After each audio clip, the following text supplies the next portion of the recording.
Kalammataa haala rakkisaa walxaxaa suukanneessaa uummanni keenya biyyi keenya keessa jiru ka torbaanota darbe kana keessa walii ibsaa turre sanirratti marii goonee kallattii gara fuulduraa wal qabsiisuudhaaf akkuma argitan akka paartiittis akka hooggansaattis kaleessas biyya kana karaan itti mootummaan ammaan gorra jiru kun ittiin deemaa jiru biyya kana balaatti buusa wal waraansa hamaatti geessa diigumsa hamaatti geessa karaan kuni booddaa karaa kana koottaa qoolli isaan jedhanitti itti waywaannet hidhamne waan biraatiin hidhamne beekamu waan biraatiin miti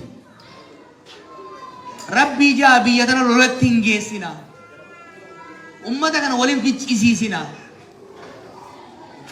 jijjiirama dhiiga qeerroof qarreen dhufe kana gufachiiftanii dhumaatii daran akka nutti hin finne jennee waywaannee sanii fidamu hoggaa baanuu nu jennoo keenya hin jijjiiru wal waraananii wal bitanii gaafa wanni nu jenne dhugaa ta'uu argan nu gallakkisan erga baannes mari'annee jennoon nuti fudhanne biyya kanaaf ummata kanaaf saba keenyaaf isaa taatu sabab sablammoota waliin jirruuf falli jiru karaan jiru lola dhaabanii nagaatti deebi'uu barbaachisaa jenna haasaa kanatti ka'ee gaafiin adda addaa ka'aa jira tokko lama irratti yaada isin ibsuun barbaada nagaan haa bu'u hoggaa jennu nuti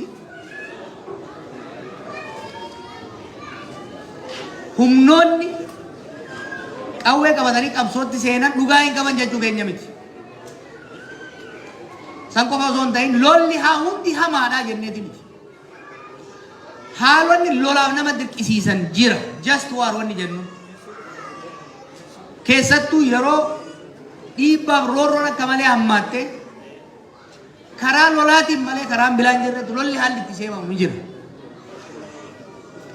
dhimmoonni tokko tokko keessattuu dhimmoonni birmadummaadhaan wal qabatan dhimmoonni aayidiyooloojiidhaan wal qabatan yeroon itti furamne jiraachuu danda'an lolli biyya keenya keessa godhamu garuu lola waliiti lola obboleeyyan jidduutti godhamudha oromiyaa keessatti illee godhamu lola oromoota jidduutti godhamaa jirudha kana liqimsitanii fudhachuu danda'uu qabdan tokko bitaa goree tokko mirga goree kan wal fixaa jiru joolluma isin wajjin barattan joolluma isin wajjin guddatan akka Itoophiyaatti soo fudhattan warri wal fixaa jirus kan wal ficiisaa jirus lammii biyya takkaa qofa osoo hin ta'in ummata hireen isaa walirratti hirkattee jechuudha wal waraansa waloo civil war keessatti injifannoon argamuu hin danda'u keessattuu zabana kana keessatti yeroo humnoonni lola irratti gaaza naquudhaan beekaman heddummatanii dhufan kana keessatti wal waraansi waloo wal mo'achuu hin danda'amu akka ilaalcha kiyyaatti lolli yeroo ammaa goda Itoophiyaa adda addatti godhamaa jiru lola silaa godhamuu hin malle itoo abboyda duwwaa lola laaftutti mariidhan aangoo qabeenya walii qooduudhaan wal dhiibuurra wal qabachuudhaan silaa furamuu danda'u gara lolaatti deeman kanaaf lola kana dhaabuun barbaachisaadha jennee deeman lola kana dhaabuu baannaani Oromoofis sabaaf sablammoota biyya saniitiifis hammaataa deemu akkuma kaleessa jechaa ture haalli Oromoon har'a keessa jiru baroota cunqursaa amma duraallee akka ammaa kanatti dhumaa hin jiru buqqa'ee hin beeku hidhamee hin beeku miidhamaa hin beeku lolli kun itti fufnaan garuu rakkoon kun safarii uummata keenya irra ga'u kun dachaan dabalaa deema jechuudha kanaaf wanni lolli akka dhaabatu barbaannuuf madaa kaleessaatirraa madaan biraa dabalamaa akka hin deemne dhumaatii kaleessaatirraa dachaan dabalaa akka hin deemne hanqisuudhaaf jechuudha kabira wanni waywaachaa jirruuf lolli kun itti fufnaan yeroo ammaatitti mootummaa wajjin garagartuu 5-6 lolaa jira lolli kun itti fufnaan mootummaa keessallee gartuu adda addaatu biqilaa mootummaa keessa wal waraanuu eegalu. Kan mootummaa waraanullee dachaan babal'ataa deema. San qofa miti. Humnoonni biyyaalaa yeroo ammaa biyya san keessa seenanii gartuulee wal lolan gargaaraa jiran kan durii caalaa baay'ee. Lolli kun itti humnaan garuu dachaan guddataa deema. Kanaaf lola kana dhaabsisuun wal waraansa hamaa funyoon isaa hin beekamne ofirraa hanqisuuf nu gargaara jennee amanna. Waan biraa lolli haa dhaabatu hoggaa jennu akka paartiittis akka hoggansattis lolli kun kaayyoo qabsaa'onni Oromoo kumaatamaan itti dhuman hawwii uummanni Oromoo bilisummaaf qabu misoomaaf qabu rakkoo keessaa bahuuf qabu hin gufachiisa. Daaraa godha jennee waan sodaannuuf uummanni keenya maaliif qabsaa? Sirna gabrummaa keessaa bahee hiyyummaa sirni gabrummaa keessaa bahee san keessaa cabsee of danda'ee jiraachuudha. Mootummaa isa dhiitu osoo hin ta'in mootummaa ofii fudhateen buluudha. Eenyummaan isaa dhiitamuu osoo hin taane eenyummaan isaa akka kabajamtuuf. Kanaaf qabsaa'e kanaaf miti ijoollee. Obboleeyyan keenya kanaaf wareegamanii miti. Lolli kun itti fufnaan garuu ofiin sobinaa Oromoo warri as jirtanis warri bakka biraallee ilaaltu. Lolli kun itti fufnaan nagaan deebi'uu baannan humnoonni adda addaa lolli baay'een naannoo san godhamu gogaama qeerransaatiin godhama ni beektan. Lolli kun itti fufnaan hawwiin sabni keenya qabu nagaan jiraachuudhaaf misoomee jiraachuudhaaf aadaa fi afaan isaa guddifachuudhaaf mootummaa isaa ta'u filachuudhaaf carraan inni qabu guyyaarraa gara guyyaatti dukkanaa deema. San qofaa mi beeku. Wanni qabsoofnee fi qabsoo biyya ijaaru keessa nation building struggle.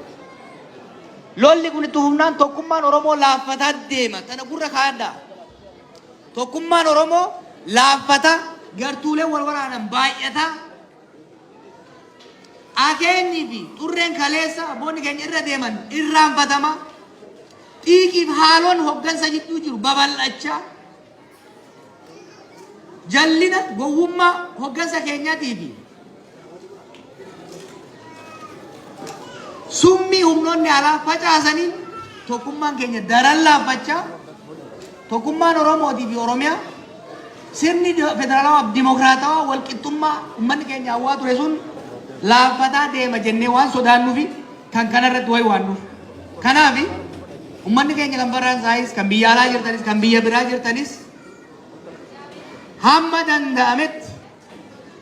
danda'ametti rakkoo uummanni keenya keessa jiru uummanni keenya Wallaggatti Gujiitti Shawaa godina 3-4 keessatti godinoota garaagaraa keessatti rakkoon uummanni keenya keessa jiru kun daran babal'ataa akka hin deemne ittisuudhaaf qaamonni wal waraanan mootummaarraa eegalee lola dhaabanii saba keenya ummata keenya ollaa keenya hayyootaaf abboota keenya baraaranii dukkana ummata keenyatti as deemu kana akka nurraa dhaaban waamicha nu dhiyeessinuuf akka deeggartan isin gaafachuuf dhufne jechuudha.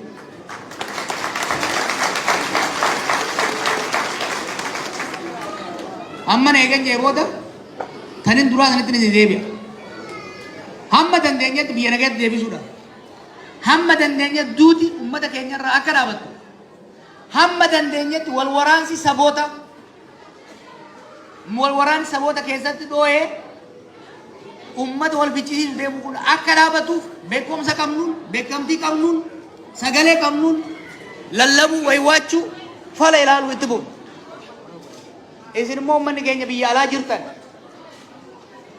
akka sabaatti wal danda'a tokkummaa keessan cimsaa. Aarre jettanii jallaan tokko keessaa ka'ee ganda biraatti arraba yoo dheeresse abaaramaan tokko amantii takka keessaa ka'ee amantii biraa irratti xurii yoo kafaalu taate nama tokko jallaa rabbi abaare tokko haadhaaf abbaan abaaran jecha ganda biraa irratti duuluun amantii biraa irratti duuluun gonkumaa barbaachisaa miti jechuudha. Kana dura dhaabachuu didu qabda. San qofaa miti. Qabsoo sabummaatti kan gaggeessaa ture. Akka sabaatti roorroo hama miidhaan hamaan sirnoota dabranii nurra ga'ee jira ammallee ga'aa jiru. Garuu dhiigii qabnu, aarii qabnu, madaa qabnu san akka itti ibsan of eeggannoo guddaa gaafata. Biyyi sun dhoowweetti sitti hima. Keessattuu wal waraansi saboota hamaan deemaa jira, dhufaa jira. Kanaaf waggaa wal geessanis, waggaa kophaa jirtanis waan saba biraa xureessa, waan saba biraa dallansiisa, waan hariiroo Oromoo fi saboota ollaa jidduu jiru hammeessarraa akka qusatatan isin kadhachuu barbaada. Nu qabsoofne gabrummaa jalaa bahuudhaaf, roorroo jalaa bahuudhaaf, sirna dimokiraasii uumuudhaaf, haqa keenya eegsifachuudhaaf, eenyummaa keenya guddifachuudhaaf, afaan keenya guddifachuudhaaf malee saba biraatiin wal fixuuf miti. Wal waraansa saboota jidduutti godhamuun sabni injifatee bahu abadan hin jiru. Hundi waliin kasaara jechuudha. Kanaaf akka daasporaatti bilisummaa guddaa qabdanii sooshaal miidiyaa adda addaa irra fayyadamtanitti saba keenya jidduutti tokkummaan wal hubannoon walii tumsuun akka jabaatu saboota waliin jiraannu wajjinis gadoon kaleessaa qotamtee kakaatee uummata akka wal fichiisu osoo hin ta'in gadoon kaleessaa madaan kaleessaa akka fayyitu akka wal dhaanamtu akka irratti hojjettaniin isin gaafadha. Warra Faransaa hedduun isin jaaladha. Biyyi Faransaa hedduun biyya jaalalaati jedhanii jaalalatee isin haa cimsu, jaalalatee isin haa cimsu. Galatoomaa isin jaa.